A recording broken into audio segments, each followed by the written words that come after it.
जो लोग भक्त बनना चाहते हैं वो क्या करें? बहुत ध्यान से सुनिए। अर्जुन को भगवान बता रहे हैं कि जो मेरा भक्त बनना चाहता है, देखो भक्त और दूसरा शब्द होता है प्रपन्न। भक्त का अर्थ क्या है? जिनको भागवत आदि से भी ज्यादा फर्क नहीं पड़ता, केवल गोविंद देव जी के दर्शन में ही रुचि है, सुबह जाकर के कैसे भी गिरते पड़ते लाल जी को देखना है, फिर अपना व्यापार करना है, केवल यहीं तक जिनकी भक्ति सीमित है वो भी भक्त माने जाएंगे। लेकिन मीराबाई, तुलसीदास, रैदास, सूरदास, कुंभन दास, ये जितने भी ठाकुर जी के अनन्य भक्त हुए, इनके लिए भक्त शब्द का प्रयोग नहीं किया जाए, इनके लिए शब्द का प्रयोग किया जाए प्रपन्न।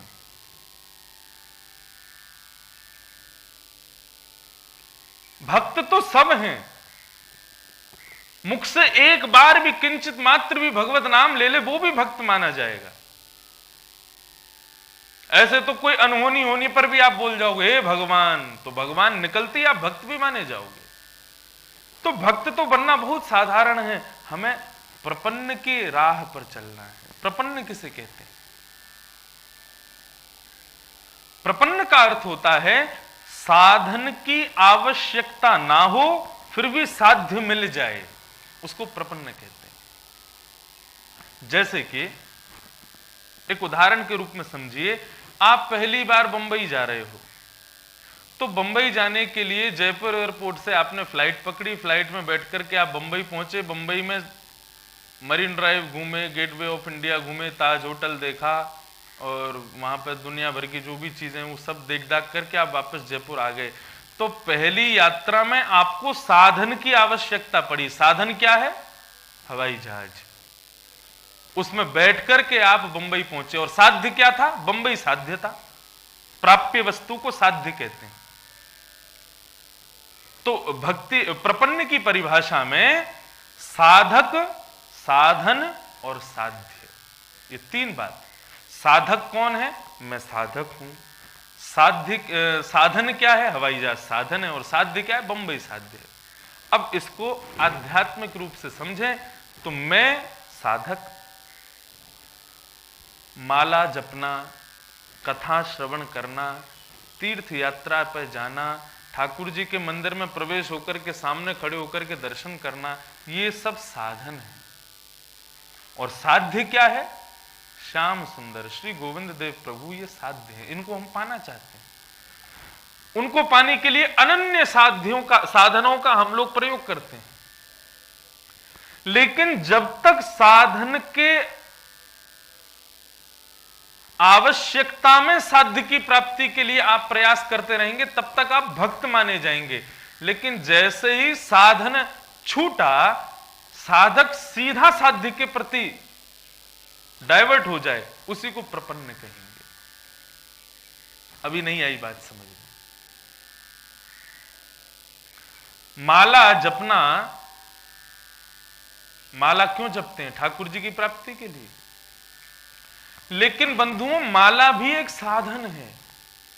वो साधन का जब तक प्रयोग करते रहोगे तब तक भी भक्त ही माने जाओगे। मैं माला जपने से इनकार नहीं कर रहा, माला जपो, लेकिन जपते जपते जपते जपते जपते जपते जपते जपते जपते एक दिन ऐसी स्थिति आ जाए कि बिना माला के भी हरिनाम संकीर्तन होने लगे, बिना माला के भी भगवत स्मरण होने लगे।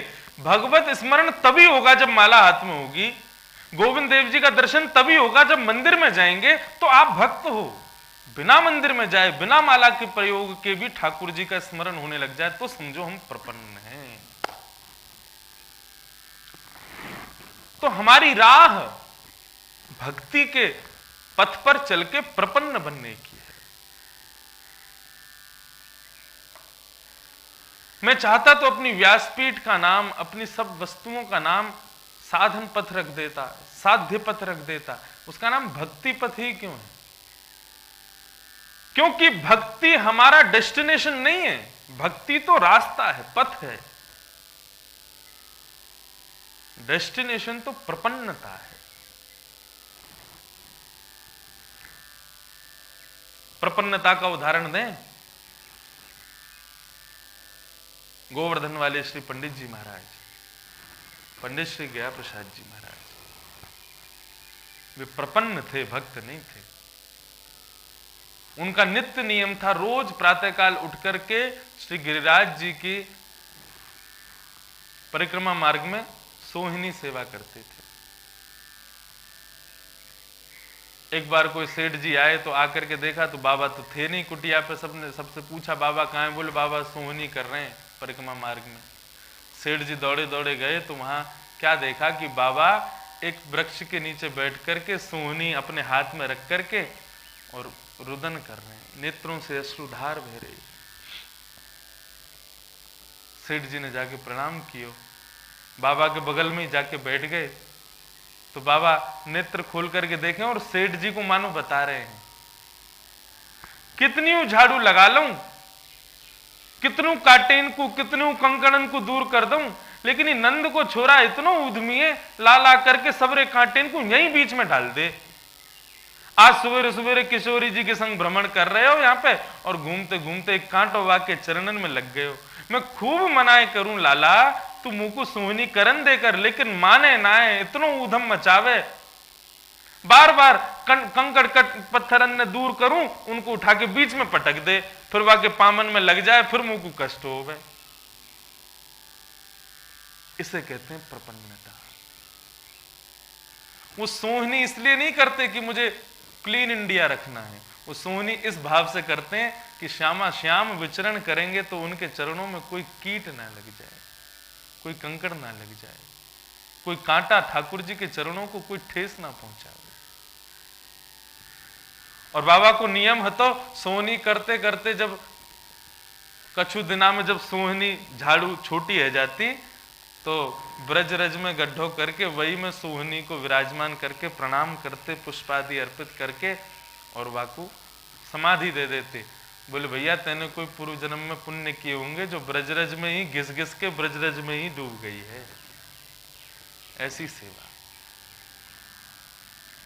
तो प्रपन्नता का तात्पर्य साधन से साध्य की प्राप्ति नहीं, साधन का प्रयोग तब तक करना है जब तक साधन छूट ना जाए। जैसे ही साधन का सहारा छूटा आप प्रपन्न स्वयं बन जाओ। तो गीता जी में भगवान कह रहे हैं कि भक्त बनने के लिए क्या करना चाहिए। मन्मना भव मद्भक्तो मद्याजी माम नमस्कुरु। 4 साधन बताए ठाकुर जी ने, बहुत सावधानी से सुनिएगा। ठाकुर जी कह रहे हैं 3 साधन बताए। बोले पहला साधन है मनमना भव मदभक्तो भव।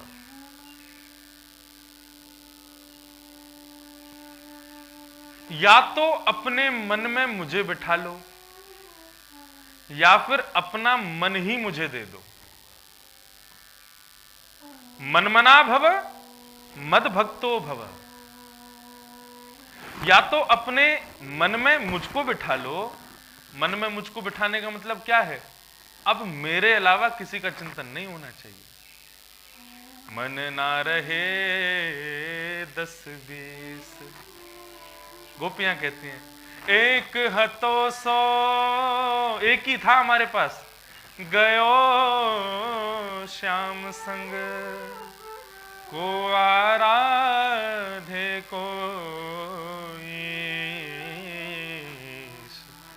मन ना रहे 10-20। हमारे 10-20 मन नहीं है, एक ही मन है और वो भी ठाकुर जी ले गए अपने संग में। तो पहली बात मनमना भव। या तो अपना मन मुझे अर्पित कर दो। अब आप करके देखो, ठाकुर जी ने देखो यहां पे इतने सरल सरल बनाते चले जाएंगे। ये करके देखो, ये नहीं हो तो ये करके देखो, ये नहीं हो तो ये करके देखो। तो पहला ठाकुर जी कहते हैं मन में मुझे बिठा लो। आप कहोगे कि नहीं हो पा रहा। एक बार बंबई की कथा की बात है, तो ऐसी कोई विषय में कह रहा था कि नेत्र बंद करके ठाकुर जी का स्मरण करके माला जब आज पता नहीं क्या विषय कुछ ऐसे ही बता रहा था। तो एक वैष्णव आए मेरे से मिलने के लिए, वो आकर के मुझे बोले महाराज जी मैं माला जपते समय आंख बंद नहीं कर सकता। मैंने कि क्यों?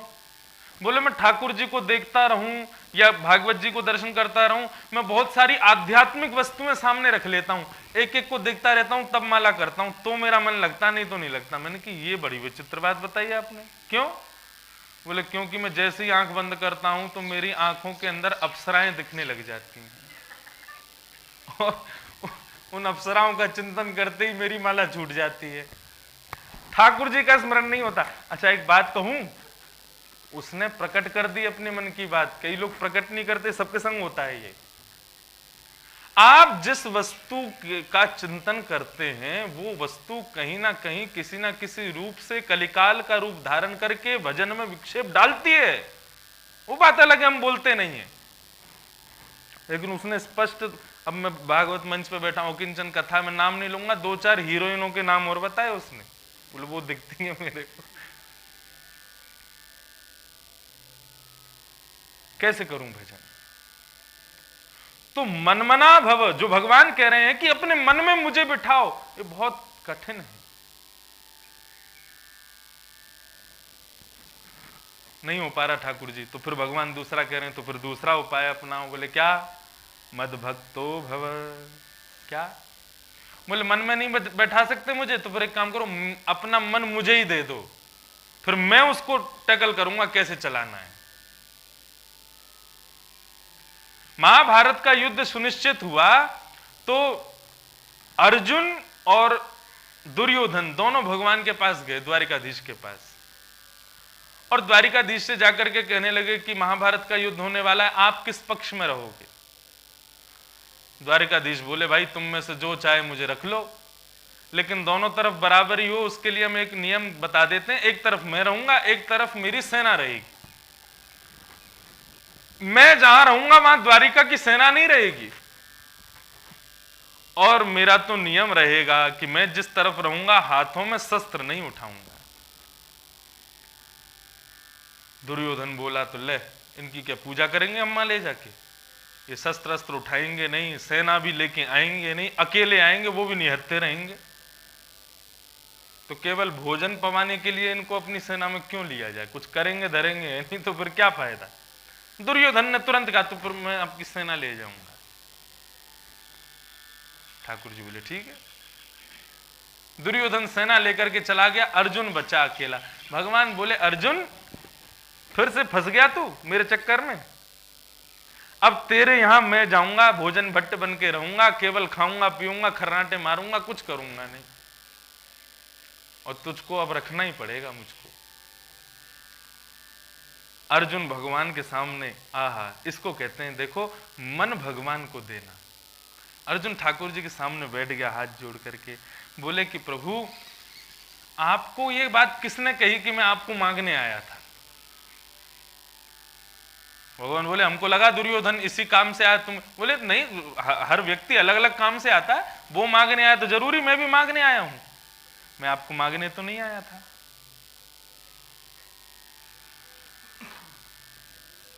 भगवान बोले तो हमको मांगने नहीं आए थे तो दुर्योधन की तरह सेना जैसे वो मांग ले गया, कुछ और तुम भी कुछ और मांग लो। बोले ना मैं आपको मांगने आया हूं, ना आपसे कुछ मांगने आया। भगवान बोले तो भले आदमी आया क्यों है? अर्जुन चरण पकड़ लेता है, बोलता खुद को देने आया कि मुझको चरणों में रख लीजिए। महाभारत का युद्ध मेरे सामने खड़ा है प्रभु, मुझे नहीं पता मुझे क्या करना चाहिए, मैं आपको अपने आश्रित करके ले जाऊं तो आप मेरे ऑर्डर्स का पालन करोगे। अर्जुन तू मुझे लेके आया, तू बता मैं क्या करूं, लेकिन मैं ये नहीं चाहता, मैं खुद को आपको देने आया हूं, अब आप जो कहोगे वो मैं करूंगा। मैं कहता हूं ना कथा में,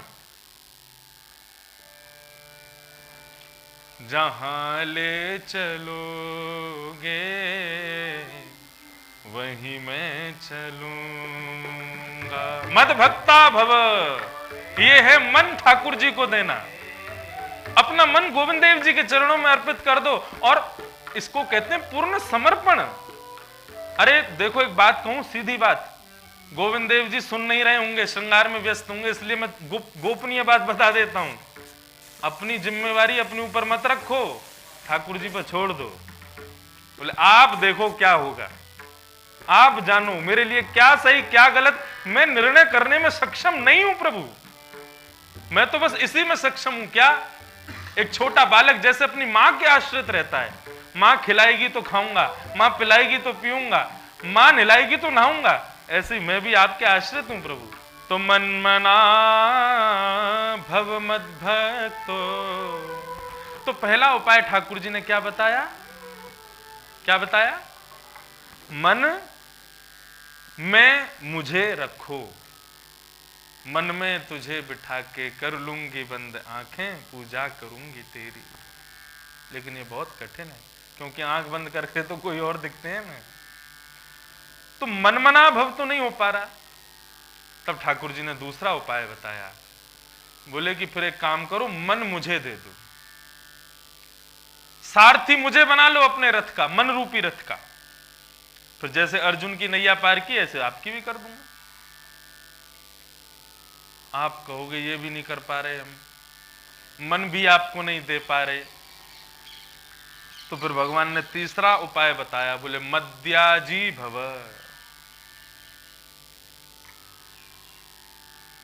ठाकुर जी कह रहे हैं तो फिर एक काम करो, मन में मुझे बिठाना और मन मुझको देना, उनके लिए मैं एक उपाय बताता हूं कि वो कर सकूं। उसके लिए क्या करना? बोले मद्याजी, मेरा यजन करना शुरू कर दो। यजन करना शुरू मतलब मेरा पूजा करो, मेरी श्रृंगार करो, मेरी परिक्रमा करो, मेरी कथा सुनो, मेरे वैष्णव भक्तों से मिलो, मेरे संतों का दर्शन करो, मेरे दिव्य दिव्य देशों के दर्शन करो।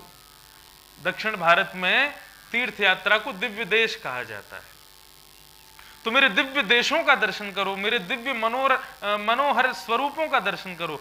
दक्षिण भारत में कभी आप जाएं तो एक केरला में एक आपके गोविंद देव जी का एक सुंदर स्थान है, उसका नाम है गुरुवायूर। कोरोना काल से पहले मैं हर साल जाता था वहां पे। बाबा वो इतने प्यारे ठाकुर जी हैं, हमारे गिरधर गोपाल जी इतने बड़े होंगे, वो इतने बड़े होंगे। वैसे ठाकुर जी का कद कभी भी ना तो पूछना चाहिए ना इस प्रकार बताना चाहिए, लेकिन वक्ता मंच पे बैठा है तो अधिकार है, तो वो ज्यादा से ज्यादा इतने बड़े होंगे लाल जी। उनकी कथा बड़ी सुरम्य, बड़ी मंगलमयी कथा है। द्वारिका से जब ठाकुर जी हस्तिनापुर में कुरुक्षेत्र के मैदान में महाभारत युद्ध के लिए गए, तो एक महामारी द्वारिका में आई थी,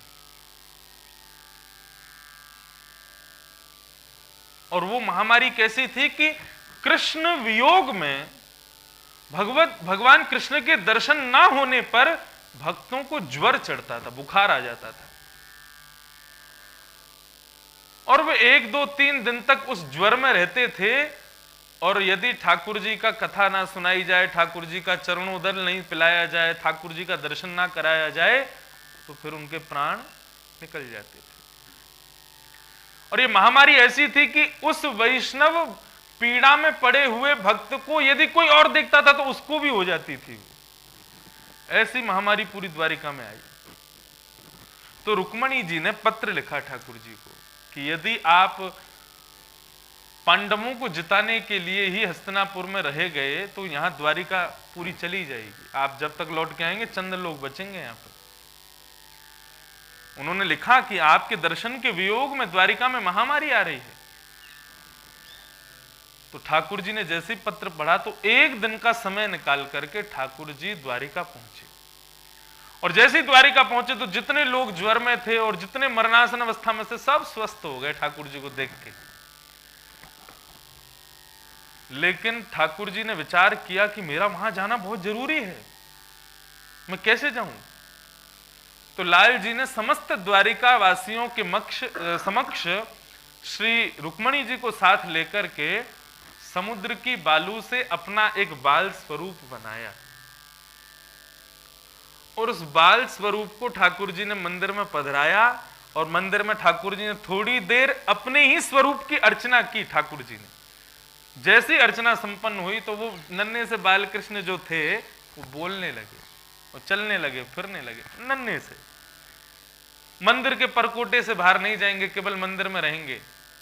तो द्वारिकावासी इतने प्रसन्न हो गए उस स्वरूप को देख के कि उसी में ही आसक्त हो गए और चुपके से द्वारिकाधीश वहां से प्रस्थान कर गए।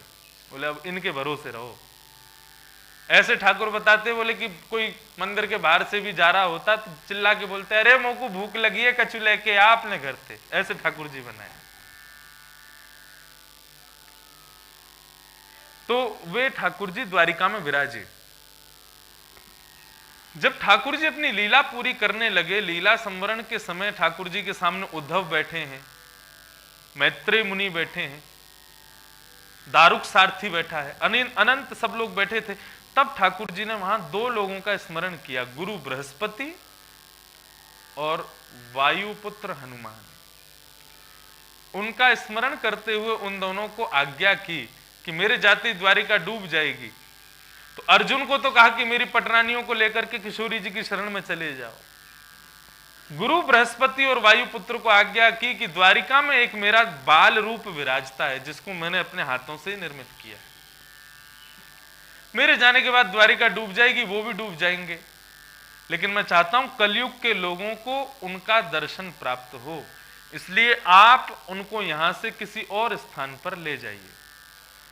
तो गुरु बृहस्पति ने एक मंगल स्थान का चयन किया दक्षिण भारत में, और वायुपुत्र हनुमान जी उनको वहां से ले जाकर के वहां पर स्थापित किए, इसलिए उनका नाम पड़ा गुरु वायुर।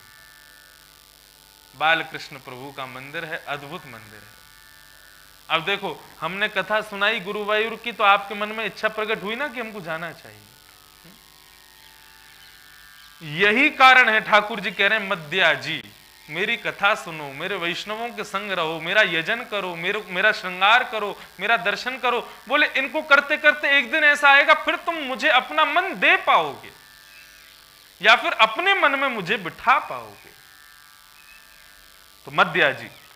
अब आपने कही, बोले नहीं महाराज, हमसे श्रृंगार भी नहीं हो रहा है, हमसे कथा भी नहीं सुनी जा रही है। कभी कभी हम गिरधर गोपाल जी से दूर रहते हैं, तो कभी कभी हमारे साथ में जो मित्रगण रहते हैं, वैष्णव ब्राह्मण विद्यार्थी, कभी कभी वो सेवा करते हैं लाल जी की। उस दिन ठाकुर जी देखने दिखाने लायक लगते हैं, कभी तो जादूगर से लगे। एक पंडित जी ने तो ठाकुर जी के अलंकार जो नेत्र थे ना, वो ही उल्टे धरा दिए, सीधा उल्टे में। तो मैंने जैसे देखे ठाकुर जी तिरछे देखे, मैंने कहा वाह प्रभु, आज आपकी 360 डिग्री एंगल में पूरी नजर घुमा दी। तो श्रृंगार की कला भी सबको नहीं होती, और हमारे लाल जी के रूप में तो विशेष बात है। बड़े स्वरूप का तो श्रृंगार आसान है, इतने से स्वरूप का श्रृंगार, हमारे लाल जी का श्रृंगार हमको उंगलियों से करना पड़ता है। यहां से यूं लगाओ, यहां से यूं लगाओ, और फिर बहुत कठिन है।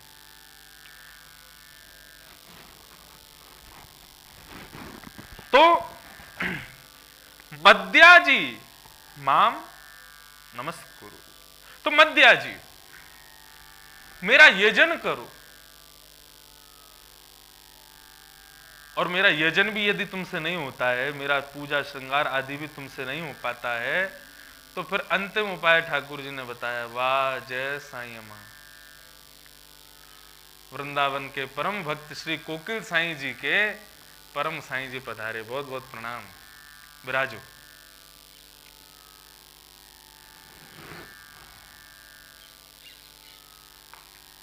मद्या जी मेरा यजन करो, उससे तुमको आसानी पड़ेगी मुझको मन देने में।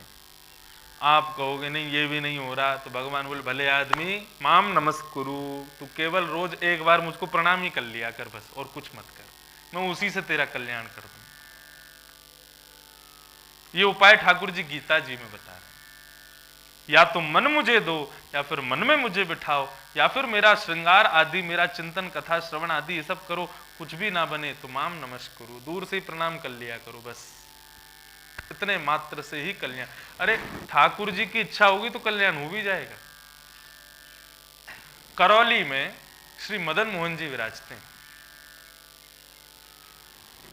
तो करौली क्षेत्र में जब श्री मदन मोहन जी विराजे तो मदन मोहन जी के विराजने से पूरे करौली में बहुत बदलाव आए। वहां हिंदू भी रहते हैं, मुस्लिम भी रहते हैं, लेकिन श्री मदन मोहन जी के विराजने के बाद वहां हिंदू मुस्लिम ऐसे रहते हैं जैसे आपस में प्रेम भाई बंधु हों। ये वहां की दिव्यता है।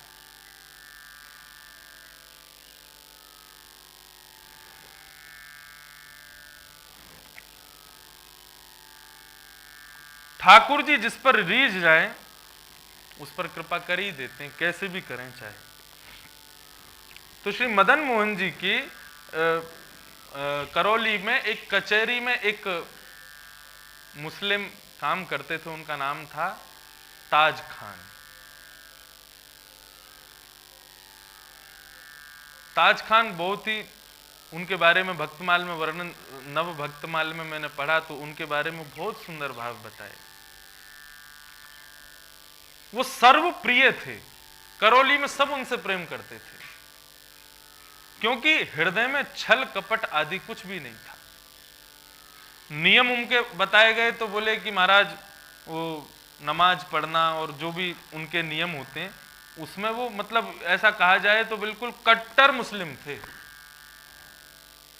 अपने नियम से करना, सब नमाज पढ़ना, नियम से मस्जिद जाना, अपने कलमा पढ़ना, जो भी होता है मुझे शब्द नहीं पता, सब करते थे, लेकिन मन से बहुत शुद्ध थे। और ठाकुर जी यही बात कहते हैं, निर्मल मन जन सो मोहि पावा, मोहे कपट छल छिद्र न भावा। वहां पर ये नहीं देखेंगे कि तुम मुस्लिम हो, तुम हिंदू हो, तुम कौन हो। ठाकुर जी ये देखते हैं तुम्हारा हृदय कैसा है। तो ताज खान का हृदय बड़ा निर्मल था। एक दिन मदन मोहन जी मंदिर की कोई चिट्ठी लेकर के उनको जाने की आज्ञा हुई। उन्होंने एक दो लोगों से कहा कि भाई तुम चले जाओ, लेकिन वो व्यस्तता के कारण कोई नहीं गया। ताज खान बोले मुझे ही जाना पड़ेगा। तो कचहरी से निकल करके राजभोग के दर्शन खुलने वाले थे और ताज खान मदन मोहन जी पहुंच गए। आप इससे पहले कभी गए नहीं थे मंदिर। तो वहां पर द्वारपाल जो था उसको चिट्ठी देने लगे कि भैया ये चिट्ठी आई है मंदिर की, आप थोड़ा सा भीतर इसको पहुंचवा दो और ये रख लो। तो चिट्ठी लेकर के उसने जैसे ही द्वार खोला, ताज खान वापस अपनी नमाज पढ़ने के लिए, उनका समय हो गया था, जा रहे थे मस्जिद की ओर। जैसे ही उसने किवाड़ खोली, सामने त्रिभंग लली ठाकुर जी विराज रहे। और ताज खान ने जैसे एक बार देख करके पीछे मुड़े और पीछे मुड़ करके जब पुनः देखा, वहीं द्वार पे ही खड़े रह गए। द्वारपाल गेट बंद करे, बोले 2 क्षण में खड़ा रह सकता हूं ना? बोले हाँ। वहीं खड़े रहे। देखते देखते देखते देखते ठाकुर जी में ऐसे रम गए, तभी उनको आवाज आई कि नमाज पढ़ी जा रही है। तो तुरंत प्रणाम करके गए, लेकिन आज उनका नमाज में मन नहीं लगा। आज वो अपने नियम कर रहे हैं, लेकिन नियम में उनको बार बार वही त्रिभंग लली ठाकुर जी की छवि दिखाई दे गई, ठाकुर जी का मनोहर स्वरूप दिखाई देवे। अब तो मन ये होने लगा कि कब पूरा हो, मैं फिर से जाके देखूं उनको। बार बार ठाकुर जी को देखने की इच्छा प्रकट करने लगे। माथे पे मोर मुकुट सुंदर प्रकाश रयो, कौन कहे सुधराई वक्रवाणी मोहन की। सुंदर कपोलन पे छिटक रही कारी लट, मत मन हारी प्यारी लगे अति सोहन की। ऐसा स्वरूप उनको दिख रहा है। गंगादत्त धारे गिरधारी गल सुंदर अति, मोतिन की हार विलसत द्युति झोपन की। बाएं अंग श्यामा विराजें, अंग दाएं ललिता, मन अटक्यो ऐसी मूरत मदन मोहन की। अटक गया मन, और काले खां फिर उन्हीं के होके रह गए। तो ये माम नमस्कुरु वाला जो भाव है, ठाकुर जी ने 3 उपाय बताए। मन मुझे दो, मन में मुझे रखो, मेरा यजन करो। कुछ भी नहीं कर पाओ तो मेरी दहलीज पे आके केवल हाथ जोड़ के प्रणाम मात्र कर लो। काले खां की तरह यदि मुझे रीझना होगा तो तुम पे भी रीझ जाऊंगा।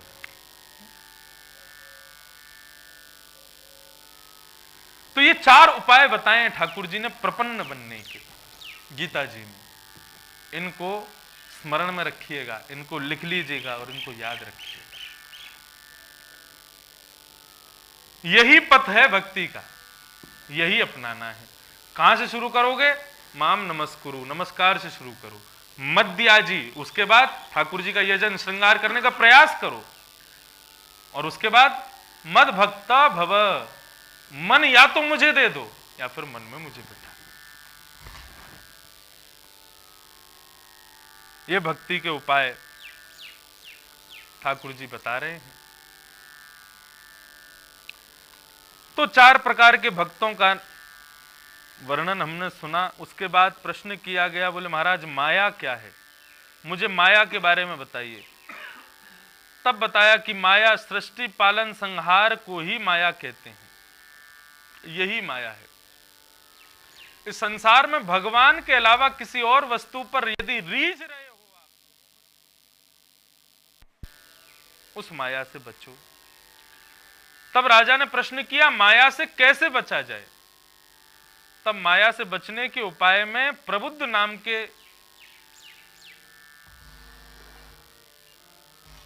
प्रबुद्ध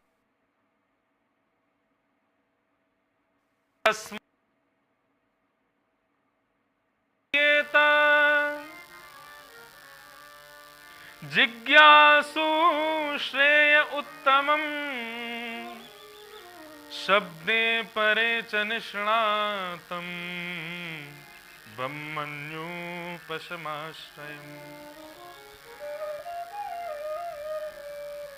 माया से यदि बचना चाहते हो तो किसी सद्गुरु की शरण ग्रहण करो। सद्गुरु आश्रित यदि हो गए, सद्गुरु के शरण में यदि तुम चले गए, तुम माया से तुम बच जाओगे।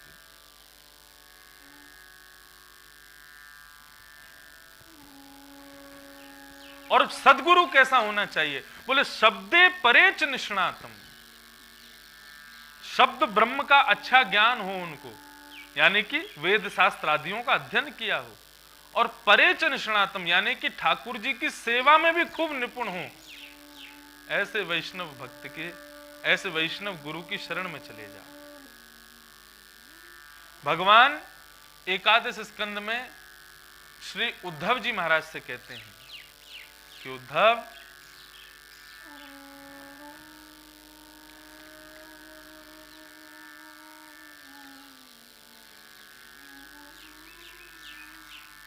आत्महत्या कौन करता है, या आत्महत्या कहते किसको हैं?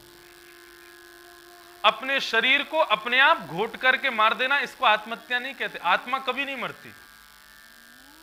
आत्महत्या, आत्मा की मृत्यु, इसका मतलब क्या है? बहुत सावधानी से सुनिएगा, अत्यंत सावधानी से। ठाकुर जी कह रहे हैं आत्महत्या क्या है? न देह माद्यम सुलभम सुदुर्लभम प्लवम सुकल्पम गुरुकर्णधारम मयानुकूलेन न भस्वतेरितम पुमान भवाब्धिं न तरेत् स आत्मा। आहा, ठाकुर जी कह रहे हैं आत्मा की हत्या कौन करता है? और आत्मा की हत्या होती कैसे? बोले मानव को मनुष्य शरीर मिला, मेरी पहली कृपा है उसके ऊपर कि वो मानव है। ठाकुर जी ने हमारे ऊपर कोई कृपा नहीं की। अरे तुम मानव हो, सबसे बड़ी कृपा यही है ठाकुर जी की। होते कोई कुकर सुकर तो फिर क्या कहते? हम मानव हैं, ठाकुर जी की पहली कृपा। प्लवम सुकल्पम गुरुकर्ण धारम, दूसरी कृपा ठाकुर जी ने हम पर क्या की? हमको भागवत, श्री रामचरितमानस, श्री रामायण, वाल्मीकि आदि आदि पुराण, गीता जैसा शास्त्र हमको प्रदान किया। मानव शरीर दिया, फिर मानव शरीर को कैसे चलाया जाए उसके लिए मार्ग बताए गीता आदि उपनिषदों के द्वारा। और फिर तीसरी कृपा ठाकुर जी ने क्या की? बोले अनुकूलता बनकर के समय समय पर ऐसा सत्संग मैंने तुमको प्रदान करवाया। बंधुओं, मैं फिर कह रहा हूं, इसको विशेष कृपा ही समझना ठाकुर जी की आप यहां बैठे हैं, मैं यहां बैठ करके सुना रहा हूं। ठाकुर जी चाहते हैं कि मैं सुनाऊं, आप सुनो, इसीलिए हम लोग बैठे हैं। तो ये हम पर कृपा ही तो है। पहली कृपा मानव शरीर, दूसरी कृपा हमको सुंदर शास्त्र मिले, तीसरी कृपा उनका वाचन और श्रवण हमको मिला है। इन तीन कृपाओं के बाद भी यदि मानव मृत्यु के बाद मुझे प्राप्त नहीं कर पाया, उसने अपने शरीर रूपी पिंजरे में अपनी आत्मा को घोट करके मार दिया है।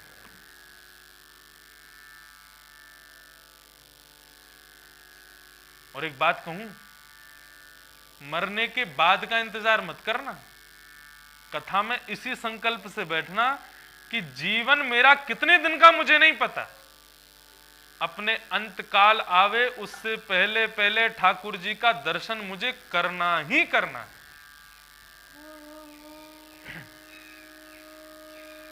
वो मुझे करना ही।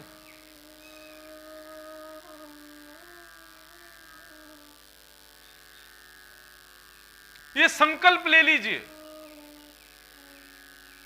इस संकल्प के साथ कथा सुनिए, ठाकुर जी का दर्शन कीजिए, सत्संग कीजिए, कहीं फिर देर ना हो जाए। मृत्यु के बाद तो कोई भी ठाकुर जी को पालेगा। अरे श्रीमद् भागवत में तो ऐसा भी वर्णन आता है कि मृत्यु के बाद जो लोग वैकुंठ जाते हैं उनको वैकुंठ में कंस, रावण, शिशुपाल, दंतवक्र आदि भी दिखाई देते हैं। वो भी सब वैकुंठ में बैठे हैं, पूतना भी है वैकुंठ में। क्यों? ठाकुर जी के द्वारा मारे गए तो इसलिए वैकुंठ मिला उनको। हम इतनी भक्ति करके वैकुंठ गए, इतनी मेहनत करके वैकुंठ गए, और वो गाली दे करके ठाकुर जी के संग इतना गलत करके वैकुंठ चले गए, तो हम में उनमें अंतर क्या रह गया? लेकिन हां, वैकुंठ में जब सूरदास जी गए होंगे ना, तो कंस ने भी प्रणाम किया होगा। वैकुंठ में जब मीराबाई गई होगी ना, तो रुक्मणी आदि ठाकुर जी की पटरानियों ने भी उनकी नजर उतारी होगी, उनको देख करके अपने हृदय से लगाया होगा। वैकुंठ में जब नरसिंह मेहता पहुंचे होंगे ना, तो आसन से उठ करके द्वारिकाधीश ने उनके लिए द्वार खोला होगा। सामान्य नहीं है भक्त बन करके वैकुंठ प्राप्त करना। और भक्त हम बने क्यों हैं? हम भक्ति कर क्यों रहे हैं? ताकि मृत्यु सफल हो जाए।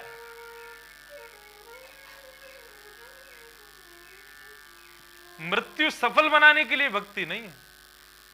मृत्यु आ जावे उससे पहले पहले गोविंद देव जी हमको दर्शन दे दें, इसके लिए भक्ति कर रहे हैं।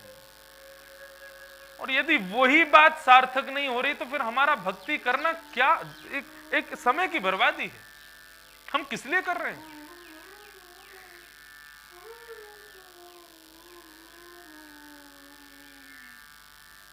हृदय माध्यम सुलभम सुदुर्लभम प्लवम सुकल्पम गुरु कर्ण धारम मयानुकूलेन नभस्वतेरितम पुमान भवाब्धिम न तरेत स आत्मा। तो यहां पर प्रबुद्ध कहते हैं कि यदि माया से बचना है तो किसी एक श्रेष्ठ गुरु के शरणागत हो जाओ, माया से बच जाओगे।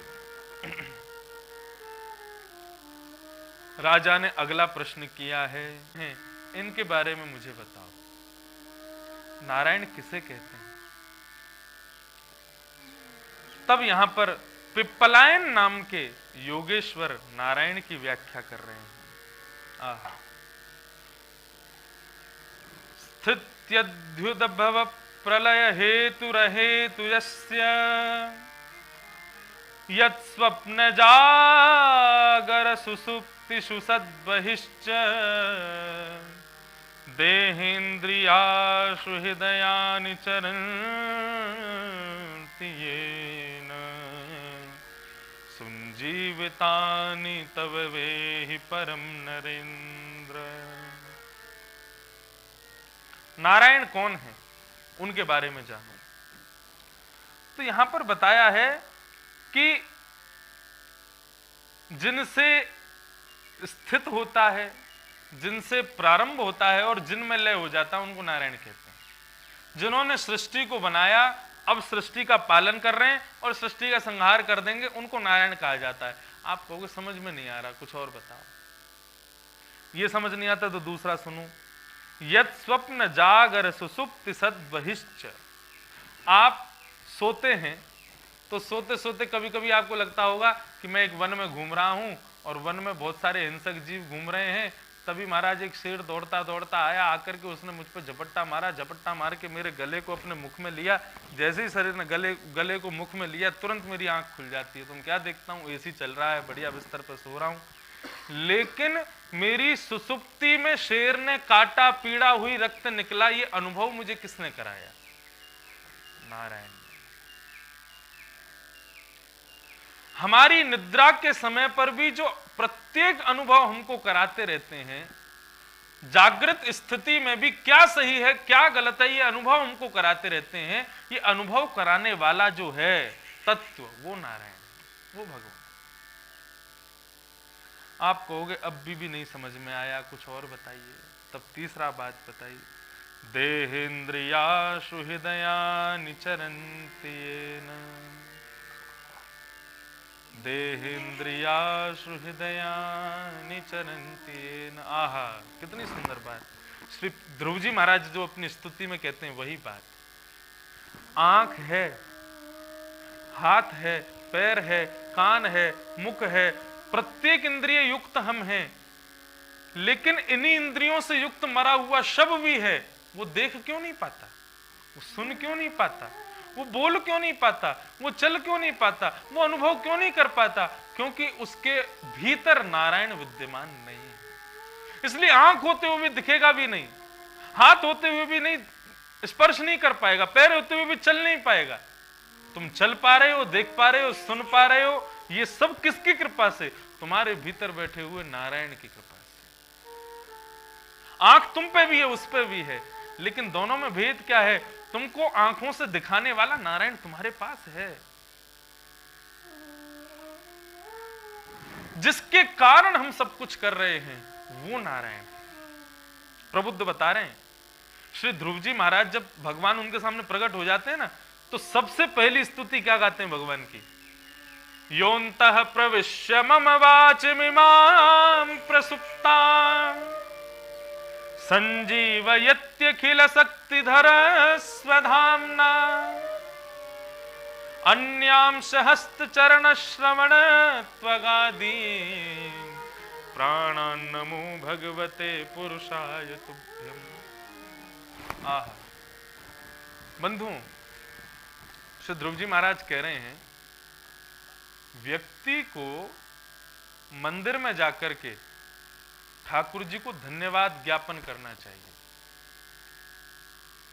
आप अमेरिका घूम के आए, स्विट्जरलैंड घूम के आए, मनाली घूम के आए, कश्मीर घूम के आए, कहीं भी घूम के आते ही अपने घर के ठाकुर जी को प्रणाम करो। बोले आपने मुझे सुंदर आंख दी, उनसे मैं इतना सारा सब कुछ देख के आया हूं, इन आंखों को देने के लिए धन्यवाद।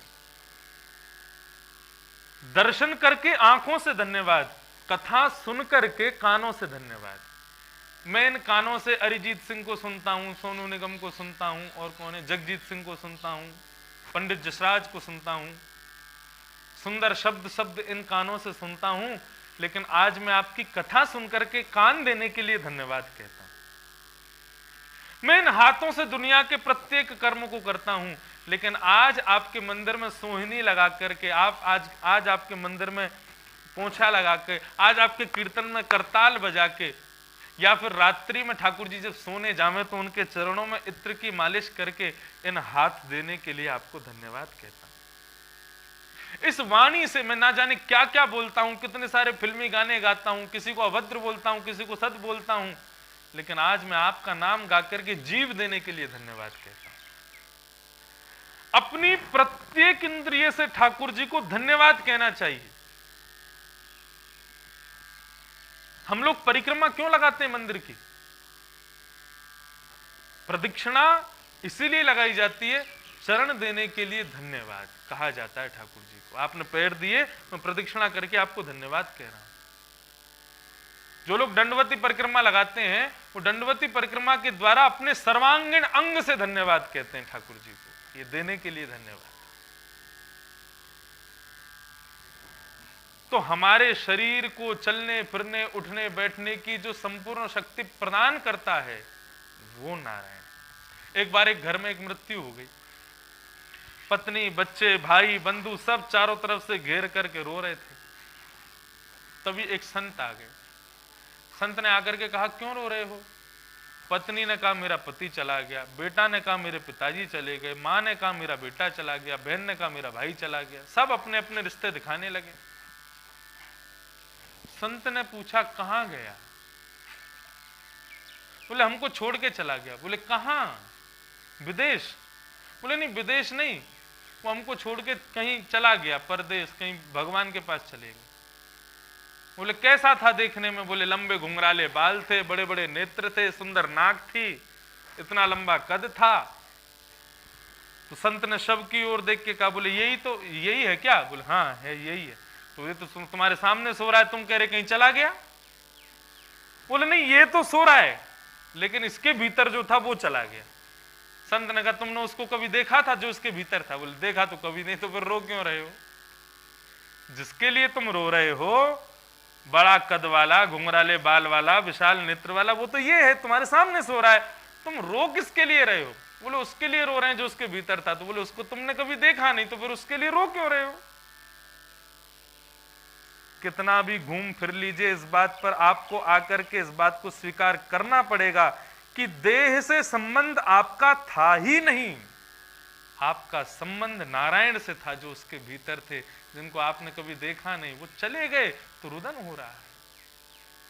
ये भी एक माया है कि हम उस नारायण को स्वीकार नहीं करते। हम यही कहते रहते हैं कि ये चला गया, ये चला गया। ये नहीं गया है, ये तो यहीं बैठा है।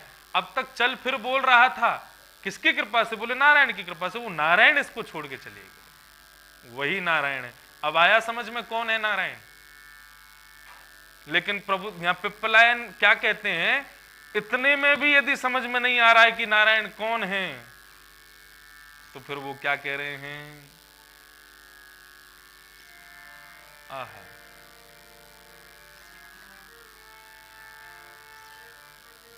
यदहाम जनाभ चरणे शणयोरुभक्त्या चेतो मलानि विधमेद गुणकर्म जानी तस्मिन् विशुद्ध उपलभ्यत आत्मतत्त्वम् साक्षात् यथा मलदृशो सवित्र प्रकाश। आहा, बोले, इतना समझाने के बाद भी यदि आपको समझ में नहीं आ रहा है, कई लोग तो इसीलिए सर हिला रहे हैं कि भाई कथा आगे तो भी बढ़ेगी, लेकिन नारायण को अब भी नहीं समझ पाए हो, तो यहां पर क्या कहते हैं? बोले, देखने के लिए आंख तो है और वस्तु दिखने के लिए प्रकाश भी भरपूर है, लेकिन जिस दर्पण को आपने देखना है उस दर्पण पर बहुत सारा मैल लगा हुआ है। तो कितना भी सूर्य प्रकट हो जाए, कितनी भी आंखों पे चश्मा लगा लो, दर्पण में दिखेगा ही नहीं कुछ भी। समझ में आई बात? इनडायरेक्ट वे में पिप्पलायन कह रहे हैं, बोले, तुम्हारा हृदय अभी भी मलिन है, इसलिए नहीं समझ पा रहे हो। उसकी मलिनता जब तक दूर नहीं होगी। अब देखो, देखने को दृष्टि है, दृष्टि है आप सब पे। सूर्य का प्रकाश भी भरपूर। सूर्य कौन है? श्रीमद् भागवत सूर्य है। हमको कितना सारा ज्ञान मिल रहा है, ये प्रकाश ही तो ज्ञान है, ये ज्ञान ही तो प्रकाश है। प्रकाश भी है, देखने को दृष्टि भी है, फिर भी ठाकुर जी नहीं दिख रहे हैं। तो बोले, अब भी चित्त मलिन है आपका, इसलिए नहीं दिख रहे हैं। उस चित्त मलिन को कैसे दूर किया जाए? तब कहते हैं, यद हम जनाभ चरणो शणयोरुभक्त्या। आहा, बोले, पद्मनाभ भगवान के श्री चरणों में इष्णा युक्त, तृष्णा युक्त भक्ति करो। तृष्णा किसे कहते हैं? श्री भीष्म पितामह अपनी स्तुति में गाते हैं, अति इतिमति रूपकल्पिता वितृष्णा, अब मेरा मन तृष्णा रहित हो गया है। ऐसा कहते हैं, तृष्णा न जीर्णा वयमेव जीर्णा। हम बुढ़े हो जाते हैं लेकिन हमारी तृष्णा कभी बुढ़ी नहीं होती। तृष्णा का मतलब क्या है? आंखों से दिखना बंद हो जाएगा लेकिन आंखों की देखने की इच्छा कभी खत्म नहीं होती। कानों से सुनना बंद हो जाएगा लेकिन सुनने की इच्छा कभी खत्म नहीं होती। पैरों से चलना बंद हो जाएगा लेकिन पैरों की चलने की इच्छा कभी पूरी नहीं होती। तो ये जो इच्छा है ना, इसी को तृष्णा कहते हैं।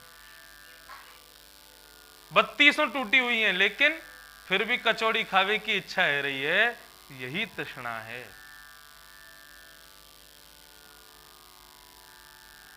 तो यहां पर पिप्पलायन कहते हैं, ठाकुर जी के चरणों की भक्ति कैसे करो? बोले तृष्णा युक्त करो।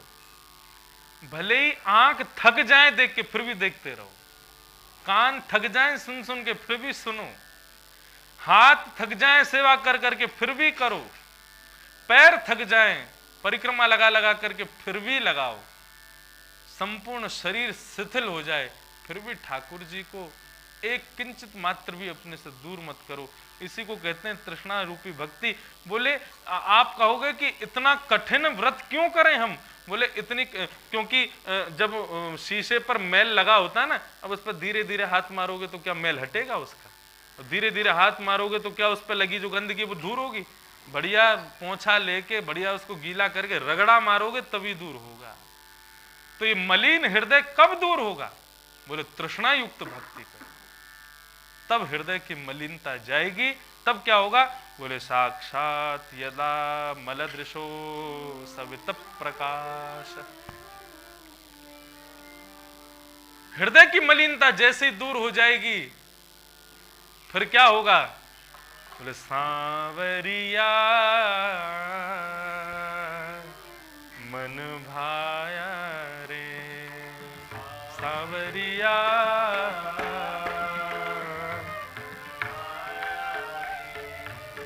सांवरिया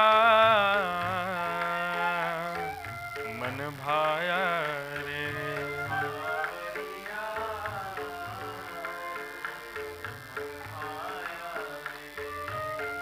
सांवरिया मन भाया रे,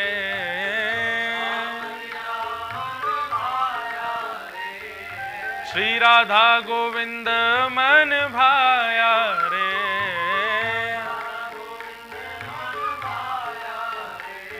हे सांवरिया मन भाया रे,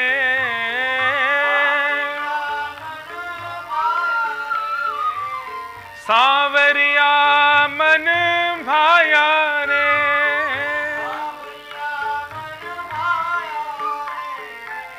सांवरिया मन भाया रे।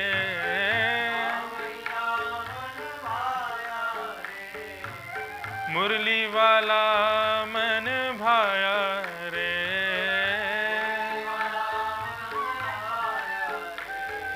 सांवरिया मन भाया रे, सांवरिया। श्री राधा गोविंद लाल की।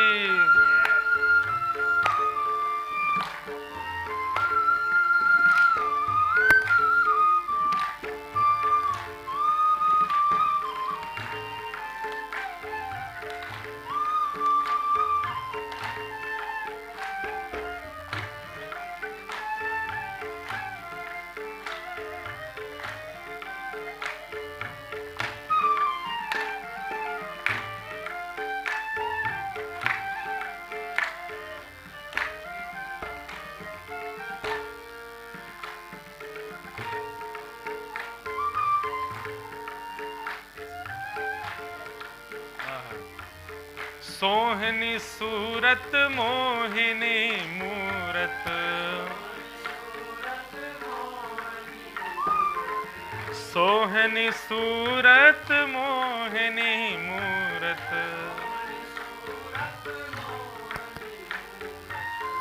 सोहनी सूरत मोहिनी मूरत,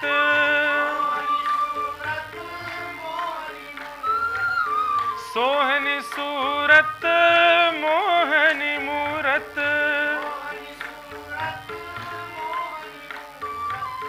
सोहनी सूरत मोहनी मूरत, हृदय बीच समाया रे,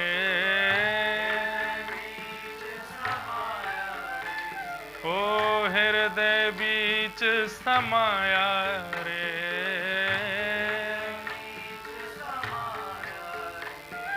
सांवरिया मन भाया रे, सांवरिया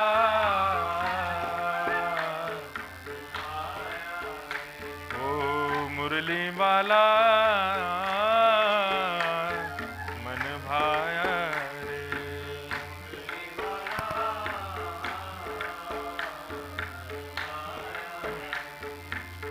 देश में ढूंढा विदेश में ढूंढा,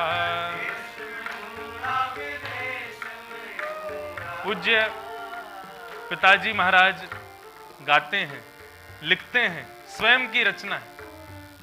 ढूंढ लिया जग सारा मैंने दर्शन तेरा पाया, ढूंढ लिया जग सारा मैंने दर्शन, बाबा पिताजी की लेखनी है ये।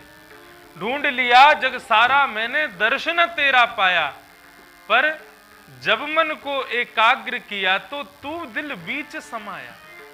अरे हम पागल हैं, दुनिया में खोज रहे हैं। श्रीमद् भागवत दर्पण है, इस दर्पण के सामने बैठ करके नेत्र बंद करके स्वयं के भीतर झांकोगे तो तू दिल भी, तू हमारे भीतर ही बैठा है। सांवरिया मन भाया, ओ ढूंढ लिया देश में ढूंढा विदेश में ढूंढा, देश में ढूंढा विदेश, देश में ढूंढा विदेश में ढूंढा,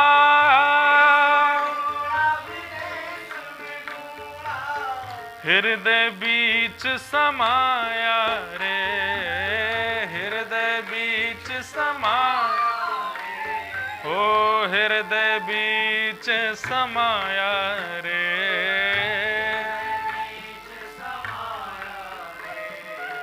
सांवरिया मन भाया रे।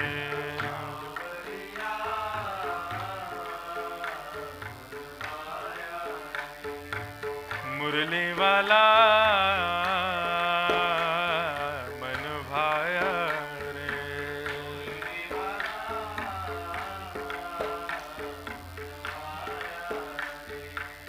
गोविंद बोलो हरि गोपाल बोलो,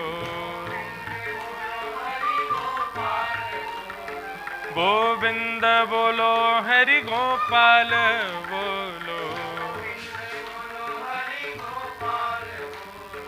गोविंद बोलो हरि गोपाल बोलो,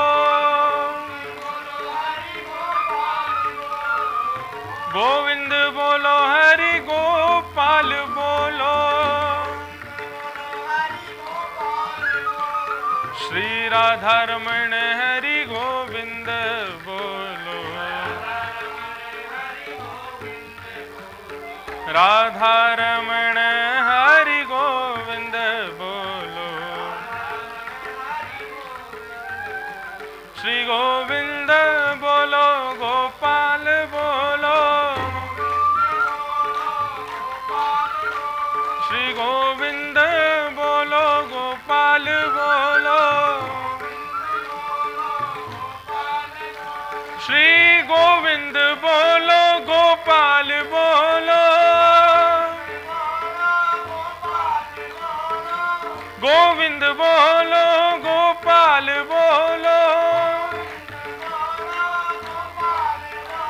श्री राधा रमण हरि गोविंद बोलो, राधा रमण हरि गोविंद बोलो, श्री गोविंद बोलो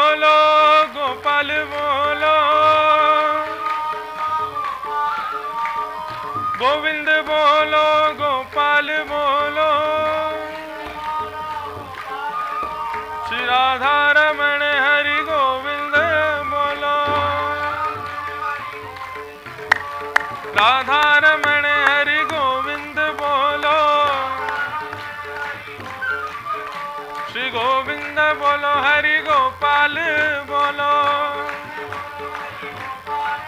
श्री गोविंद बोलो हरि गोपाल बोलो, श्री राधा रमण हरि गोविंद बोलो, राधा रमण हरि गोविंद बोलो, श्री गोविंद बोलो हरि गोपाल बोलो,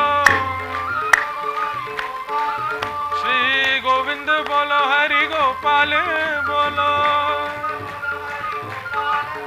श्री गोविंद बोलो हरि गोपाल बोलो।